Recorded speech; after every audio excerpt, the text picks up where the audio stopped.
volta com o Clube da Bola e DTV Record e vai mandando a sua mensagem pra gente, né? É o 489-9191-4706, tá aqui na telinha já o número. Você que tá ligado no NDTV, você que tá no ND Play, pode mandar também uma mensagem pra gente que chega aqui no nosso Lucas e ele passa pra mim pra eu ler pra galera aqui, pra toda Santa Catarina. Vamos fazer o seguinte, vamos pra Itajaí conversar com o Marcelo Nunes, meu xará, que acompanhou a semana do Brusque, tem também. Chega aí, Marcelo, conta tudo pra gente.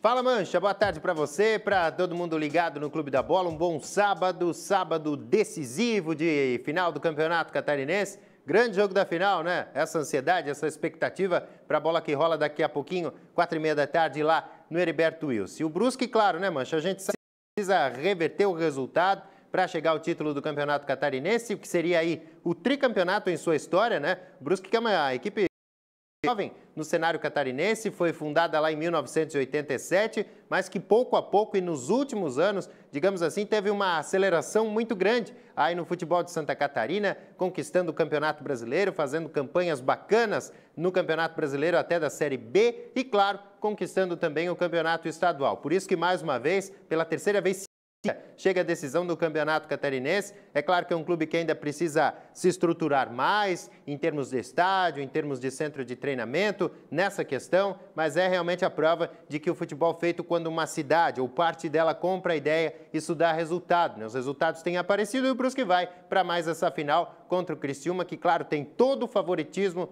Nós vamos combinar, sim, por tudo que fez, por essa recuperação no Campeonato Estadual. Brusque tem, sim, razões para acreditar que pode conquistar o título lá no Heriberto Wilson.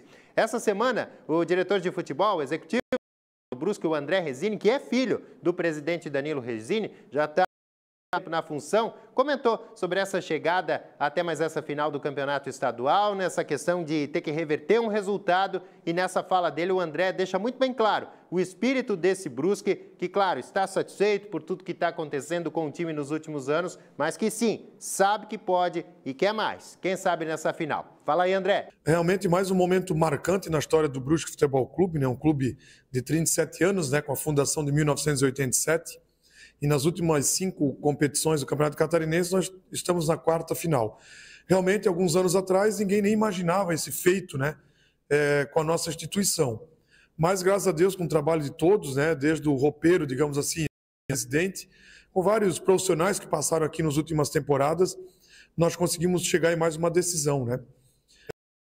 A primeira partida, o primeiro tempo da primeira partida não foi tão boa, né, de questão de desempenho, né, todos viram isso. Inclusive nós também trabalhamos muito isso, mas conseguimos buscar um gol já no segundo tempo, né, e voltamos para a competição. Então, primeira parte dessa final ficou para trás e agora, né, vamos buscar a vitória aqui em Criciúma, né, que é o segundo tempo, digamos assim, dessa decisão, né, a volta do mata-mata.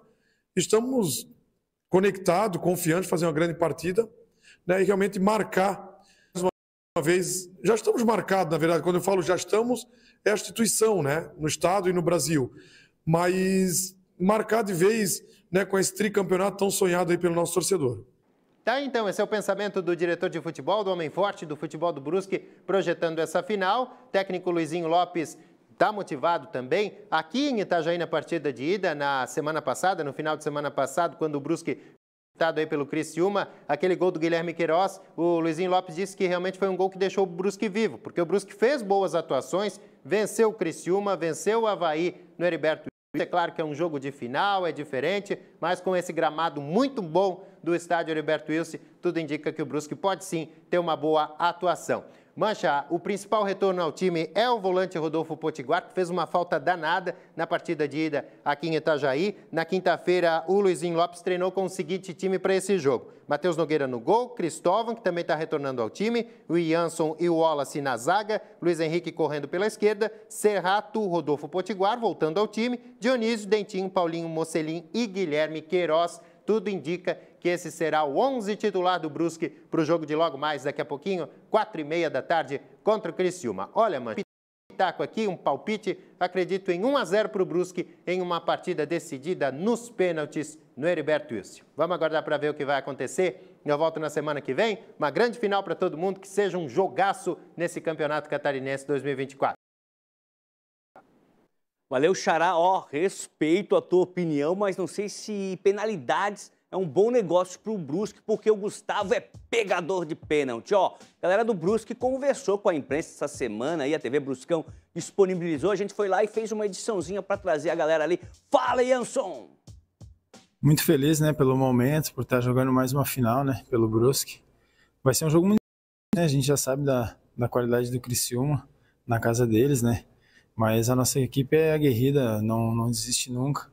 Então acho que a gente tem tudo para fazer uma grande final e buscar esse título. Acabou não jogando como a gente queria, né, que era sair com a vitória, mas é um resultado, é uma vitória simples dele, né, então a gente vai conseguir sim reverter, jogando o que a gente sabe, mostrando a nossa força, né, e também a questão do mando também não influencia muito para nós, porque a gente acaba jogando fora nesse campeonato.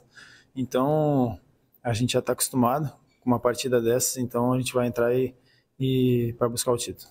A gente sabe que vai ser um jogo muito difícil, a gente tem um elenco bastante experiente, já disputou uma decisão ano passado, essa é a segunda decisão consecutiva com o mesmo adversário. O primeiro jogo, a gente não foi feliz, dentro de casa a gente não conseguiu fazer o resultado, mas com o gol do Queiroz ali no final, deu uma esperança maior e uma confiança maior para que a gente possa buscar esse resultado. E um gol traz de novo a gente para o jogo, bota de novo a gente na competição. Estamos com fé que vamos fazer um grande jogo. Isso aí, consequentemente, buscar esse título, né? Tá aí, galera, mandando muita mensagem pra gente. Hoje vamos ser campeões. Criciúma 2-0 no Brusque. Mensagem do Ricardo.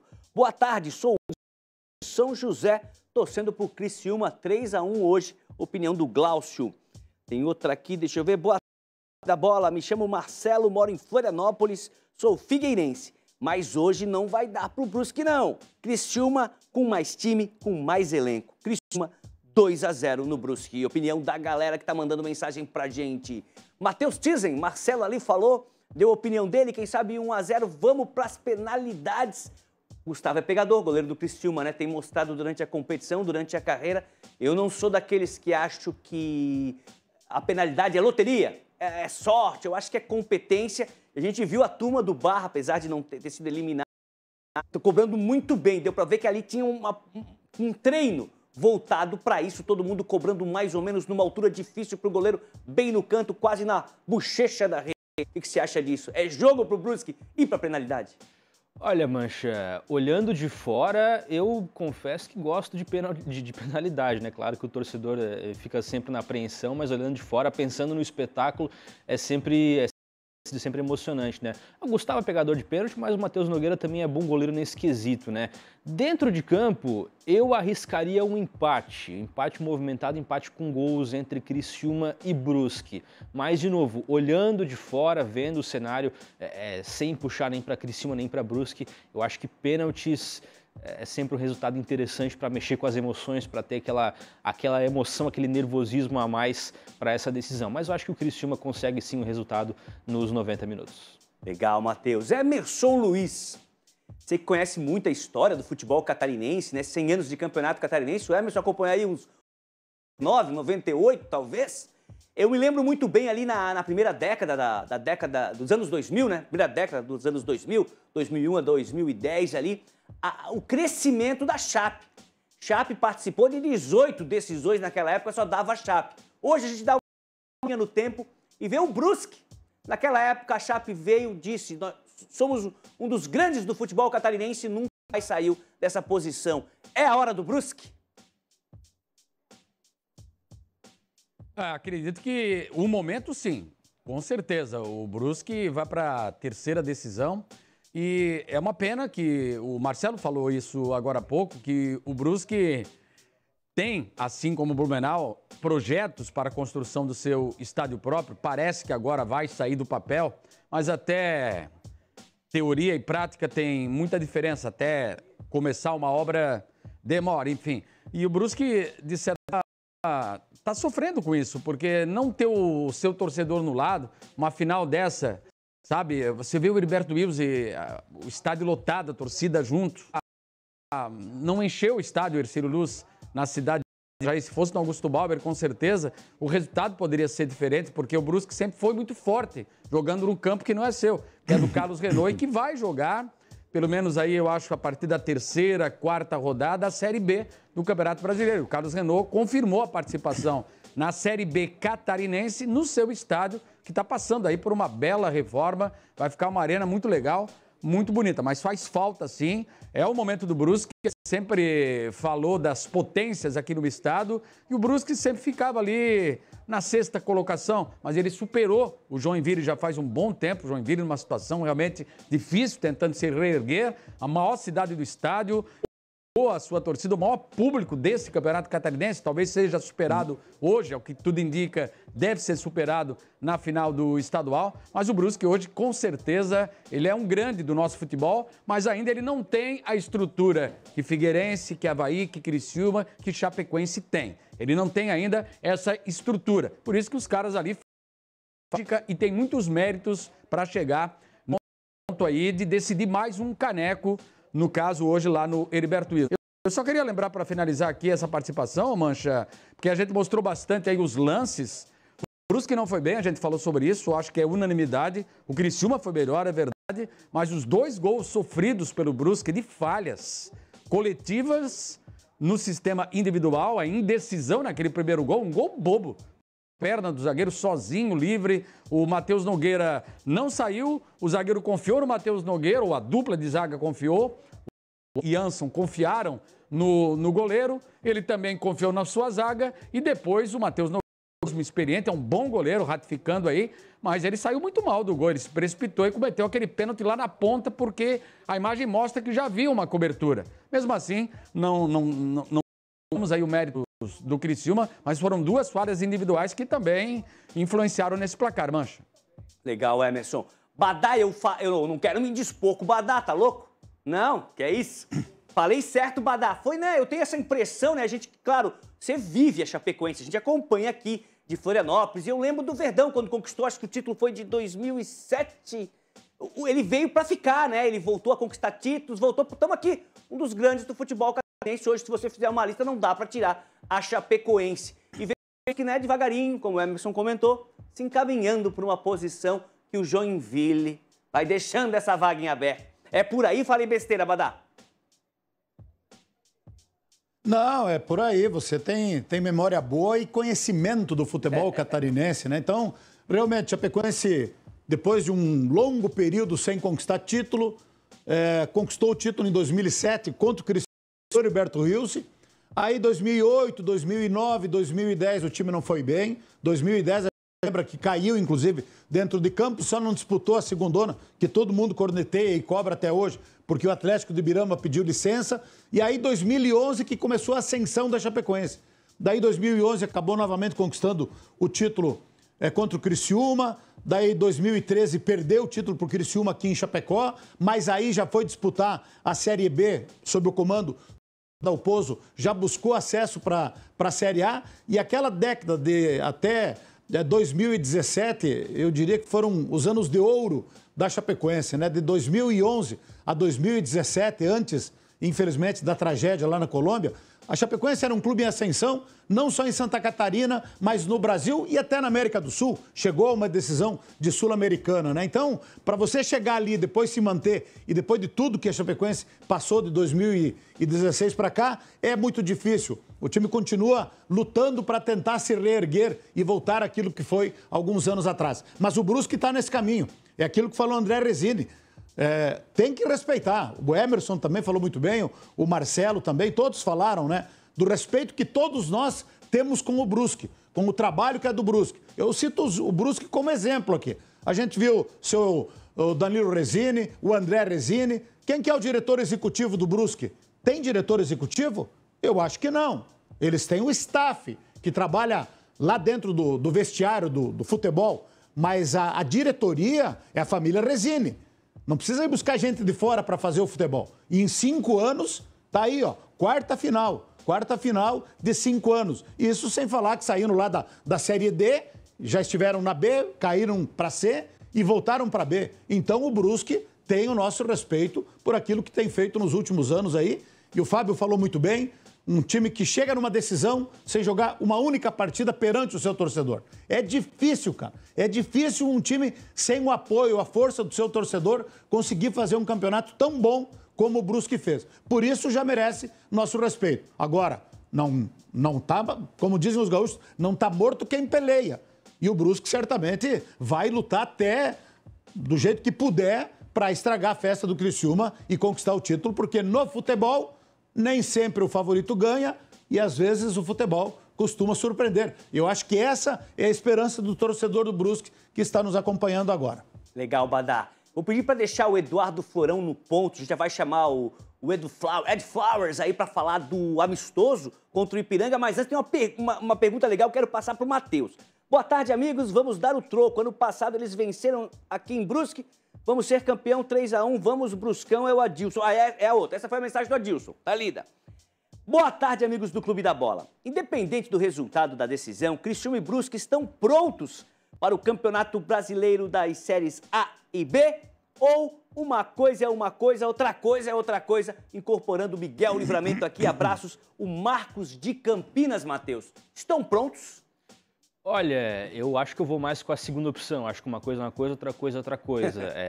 Na minha visão, estadual é interessante sim, importante e bem, mas eu acho que está um nível abaixo dos campeonatos nacionais. Especialmente, claro, a questão do Criciúma, né, que vai jogar uma Série A, uma elite de campeonato brasileiro que está cada ano mais forte, cada ano os times com mais dinheiro. Então eu acho que está um pouquinho cedo ainda para a gente ter algum tipo de certeza, de encaminhamento com relação ao Criciúma na Série A especialmente, né, que está realmente muito acima dos campeonatos estaduais. Eu acho que o Brusque na Série B já começa ali a montar um time, já começa a se encaminhar, mas eu acho muito cedo também, né? Eu acho que quando realmente a bola começar a rolar, a gente vê times muito fortes na Série B, o Santos que vai jogar esse ano, algumas equipes com muito dinheiro, então eu acho que é importante ter esse parâmetro do estadual, mas se a gente pensar em Série B e em Série A, são campeonatos diferentes, a régua um pouco mais, aliás, é bastante mais acima, então é importante separar essas duas coisas, já pensar em contratação, já trazer mais reforços, porque estadual é legal, é interessante, importante bem, importante vencer, só que falando de campeonato nacional, a régua um pouco mais acima. Legal. Agora sim, Eduardo Florão, lá de Chapecó, com as informações do amistoso. Demorou, mas a bola vai rolar, é isso, Florão. Chega mais. Oi, Mancha, um abraço para você, um abraço para o pessoal ligado com a gente aqui no Clube da Bola. Chapecoense faz um amistoso daqui a pouco mais aqui na Arena Condá contra o Ipiranga de Erechim, jogo marcado para as 4 horas da tarde, serve de preparação para a Série B do Campeonato Brasileiro. A Chape que já teve um jogo treino contra o time sub-20, tinha previsto ainda um jogo treino contra o Concórdia, que acabou sendo cancelado, e esse amistoso contra o Ipiranga. Agora faz esse amistoso contra a equipe gaúcha e busca também um outro jogo treino para preparação aí para a Série B, a Chape que estreia contra o Ituano dentro de casa. O técnico Humberto Louser tem preparado essa equipe da Chapecoense, tem 5 jogadores já anunciados que devem estar aí à disposição para esse amistoso, mas outros jogadores também chegaram. O último anunciado foi o Giovanni Augusto, meio-campista que estava na Portuguesa, mas passou por diversos clubes do Brasil, como Corinthians, passou pelo Atlético Mineiro, pelo Guarani, enfim, é um dos reforços da Chapecoense. Outros 2 jogadores ainda não foram anunciados. JP Galvão, lateral direito, que veio por empréstimo do Botafogo, e também o atacante Rubens Ricoldi, que vem por empréstimo do Grêmio. São as movimentações da Chapecoense para esse início de Série B do Brasileiro e essa preparação também com o amistoso contra o Ipiranga. Volto contigo.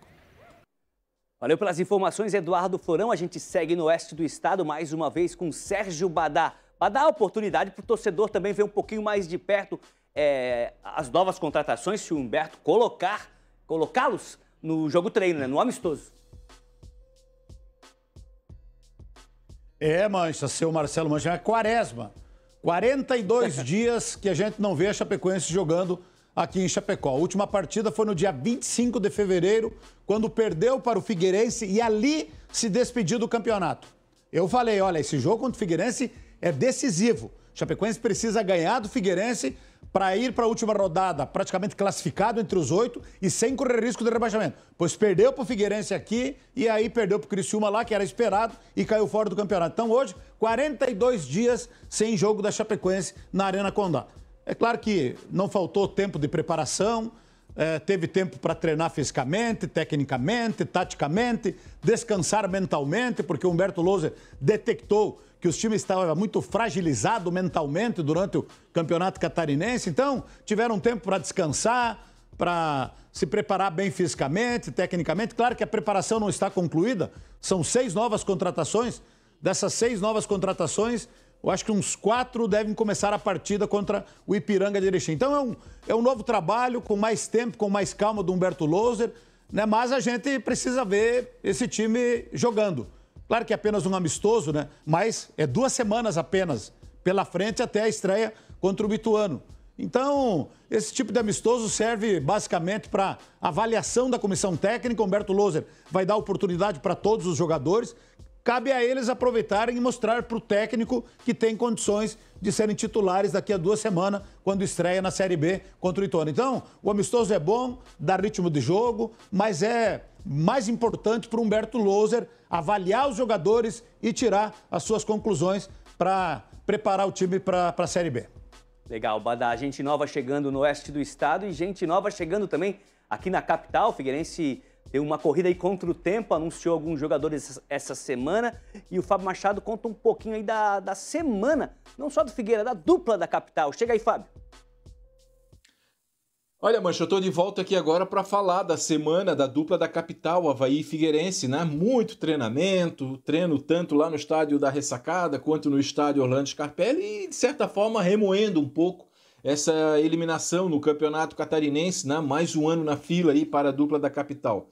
Pelo lado do Avaí, lá no sul da ilha, grande novidade aí durante a semana foi a reunião extraordinária do Conselho Deliberativo em que o presidente Júlio Herti compareceu para falar um pouco, né, da prática desportiva, por que o clube, com um orçamento maior aí dos últimos anos, talvez até o orçamento maior da história, não consegue emplacar no futebol, não consegue fazer o futebol render.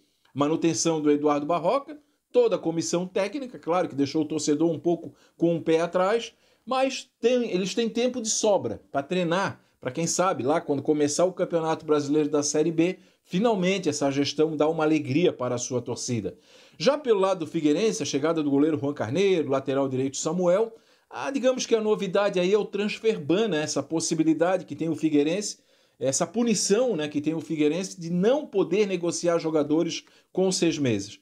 Mas tem até o dia 8, próximo aí, para ir lá quitar, resolver essa situação, porque fechar o elenco agora não é uma boa ideia.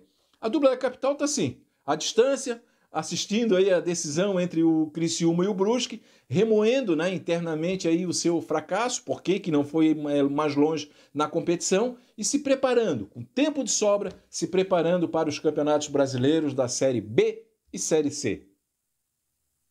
Valeu, Fábio Machado, pelas informações. Para a galera que está pegando aí, foi pega de surpresa, é uma punição que o Figueirense está recebendo, é o transfer ban. Foi aplicada pelo não pagamento de dívidas. O clube foi proibido, por exemplo, de registrar novos jogadores para a sequência da temporada e a partir do dia 9 de abril. Então tem até o dia 9 de abril ou para quitar ou para contratar. Uma medida que dura aí 6 meses, uma punição que dura 6 meses. Matheus Tizen, qual é o tamanho desse prejuízo, né? Nessa corrida já anunciou 3 jogadores. É claro que não é contratar um atleta, não é um negócio que você faz de uma hora para outra, tem que pensa, conversa, analisa o contrato, estuda ali as qualidades do jogador, se ele pode ser incorporado ao grupo ou não, se ele é um cara de Série C ou não.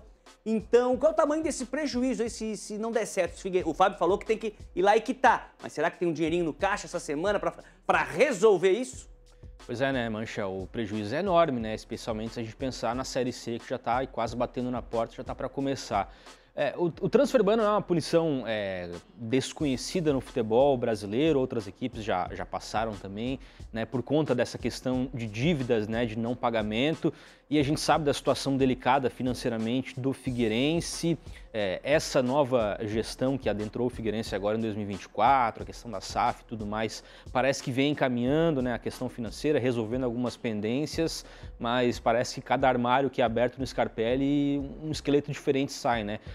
É um prejuízo enorme, né? O Figueirense corre contra o tempo para tentar regularizar essa situação, para registrar os atletas até esse prazo dado por conta dessa punição. Mas o Figueirense tem que trazer gente, né? A gente pensa... O técnico João Bursi fez, sim, um bom trabalho dentro do possível nesse campeonato catarinense, só que um trabalho bom, somente bom, não vai ser suficiente na Série C. O Figueirense tem que fazer um pouquinho mais, tem que ir um passo além. E parte disso passa, sim, pela chegada de novos jogadores. Já anunciou alguns aí, como o próprio Fábio comentou, o Samuel, o Juan Carneiro, enfim, vai correr contra o tempo para trazer mais gente nesse meio tempo, mas tem que ir o quanto antes resolver essa situação, dar os pulos ali a SAF para conseguir resolver, para conseguir quitar, ou pelo menos dar uma esticada nesse prazo, porque esse elenco que o Figueirense tem atualmente para a Série C, na minha visão, não é o suficiente. Na minha visão, vai bater na trave de novo e a gente sabe que o Figueirense tem que sair da Série C o quanto antes, tem que subir o mais cedo possível, até pensando em questão financeira, né? A gente sabe que a Série B, por exemplo, paga muito melhor cota de TV do que a Série C, né? A Série C é uma mixaria, enfim. Por isso é importante o Figueirense resolver isso de uma vez por todas para conseguir trazer mais atletas, encorpar o seu elenco e fazer uma Série C melhor do que vem fazendo nos últimos anos. Matheus, eu já citei aqui o Rui Guimarães, né, comentarista, ex-técnico de futebol, o Rui Guimarães, que ele falava não é nenhum cabeça de 7 bichos. Tem outra que ele dizia que é o seguinte, você está na Série D, organiza um pouquinho, vai para C. Na C, organiza um pouquinho mais, vai para B e daí sim começa a jogar futebol. Além do Samuel, lateral, e do goleiro Juan Carneiro, o Figueirense apresentou também nessa corrida contra o tempo a contratação do Christian Renato, vem para o Figueirense de empréstimo do Mirassol. Ele disputou o estadual de 2023 pelo Marcílio Dias e o carioca desse ano pelo Boa Vista. Tá aí o platinado atacante. A gente vai pro intervalo. Antes eu queria mostrar 2 fotos. A primeira foto é de parte da diretoria da FCDU, Federação Catarinense do Desporto Universitário. Tá ali o segundo ali da esquerda para a direita, presidente Manuel Rebelo. Reunião ontem, veja ali o Vieira, o Miúdo, o Tita tá ali também, o Coelho, doutor, tá todo mundo, galera toda, o Paulo lá em cima, a Késia. Ontem tiveram uma reunião definindo aí o planejamento, né, para a sequência da temporada que já começou para a Federação Catarinense do Desporto Universitário. Daí a gente vai para outra foto, já começou porque hoje já tivemos um título. Isso aí é a foto das meninas do futebol da Uniarp, Avaí Kinderman. Resultado da Uniarp, campeã brasileira universitária dos JUBs. Os Jogos Universitários Brasileiros foi hoje pela manhã, estão rolando em Recife. Você não vai acreditar, olha, foram 5 jogos. No primeiro, a Uniarp Avaí Kinderman venceu por 15-0 a Uni Ateneu do Ceará. Segundo jogo, 33-0 na UFPE de Pernambuco. Terceiro jogo, 15-0 contra a Uni Evangélica de Goiânia. De Goiás, melhor dizendo. Depois 5-0 contra a Unif-CT da Bahia. E no jogo final, 4-0 contra a Uninassal. Foram 72 gols marcados em 5 jogos e nenhum sofrido. Superioridade das meninas aí da comissão técnica e todas as jogadoras, atletas, técnico, todo mundo envolvido nessa super vitória da Uniarp, que é de caçador. Conquistou o título do JUBs no futebol feminino, numa parceria também Uniarp, Avaí Kinderman. Um abração pro presidente Manuel Rebelo e a gente, com essa linda foto, a gente vai pro intervalo e já volta.